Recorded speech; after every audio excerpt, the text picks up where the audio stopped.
రాష్ట్రంలో అన్న క్యాంటీన్లు మళ్లీ ప్రారంభమయ్యాయి. రాష్ట్రంలో మొదటిగా కృష్ణా జిల్లా గుడివాడలో సీఎం చంద్రబాబు దీన్ని ప్రారంభించారు. అనంతరం పలువురికి సీఎం స్వయంగా భోజనం వడ్డించారు. పేదలతో చంద్రబాబు మాట్లాడి వారి సమస్యల్ని అడిగి తెలుసుకున్నారు. శుక్రవారం నుంచి రాష్ట్ర వ్యాప్తంగా క్యాంటీన్లు ప్రజలకి పూర్తిగా అందుబాటులోకి రానున్నాయి. ఈ సందర్భంగా సీఎం చంద్రబాబు మాట్లాడారు. పేదలకి కడుపు నిండా అన్నం పెడితే అదే మానసిక సంతోషాన్ని కలిగిస్తుందని అన్నారు. గుడివాడకు టీడీపీ ఎప్పుడు రుణపడి ఉంటుంది. గుడివాడలో 3 అన్నా క్యాంటీన్లను పెడుతున్నాం. ఎన్టీఆర్ మొదటిసారి ఎమ్మెల్యేగా గెలిచిన నియోజకవర్గం ఇది. సీఎంగా ప్రమాణ స్వీకారం చేసిన తర్వాత తిరుమలకు వెళ్లిన ఎన్టీఆర్ అన్నదానానికి శ్రీకారం చుట్టారని తెలిపారు.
మళ్ళీ నేను ఒకటే ఇక్కడ మాట్లాడుతున్నా, ఈరోజు అన్నా క్యాంటీన్కి మీరు ముందుకు రండి.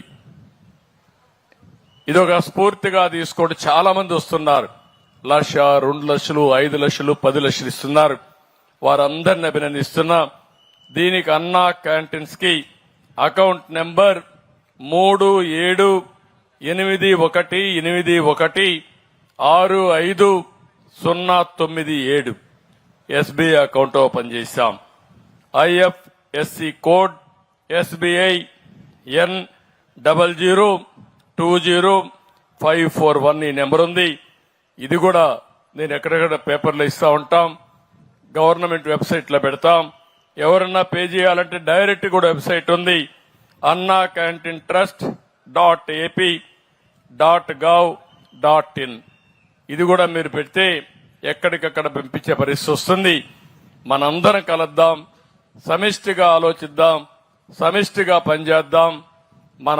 మనం బ్రతకడమే కాకుండా మన పక్క నుండే పేదవాడిని కూడా పైకి తీసుకొచ్చే ఆలోచన చేద్దాం. ఈ రాష్ట్రంలో మళ్లీ ఈరోజు మీకు అందరికీ హామీ ఇస్తున్నా, ఈ ప్రభుత్వం మీ అందరికీ ఎప్పుడూ అందుబాటులో ఉంటాం. 24/7 అందుబాటులో ఉంటాం. ఎవరికి ఏ సమస్య వచ్చినా పరిష్కారం చేసే బాధ్యత మేము తీసుకుంటాం. నేను చెప్పింది కూడా మీరు ఫాలో అయితే చాలా ఈజీగా ఉంటుందని చెప్పి మరొక్కసారి తెలియజేసుకుంటూ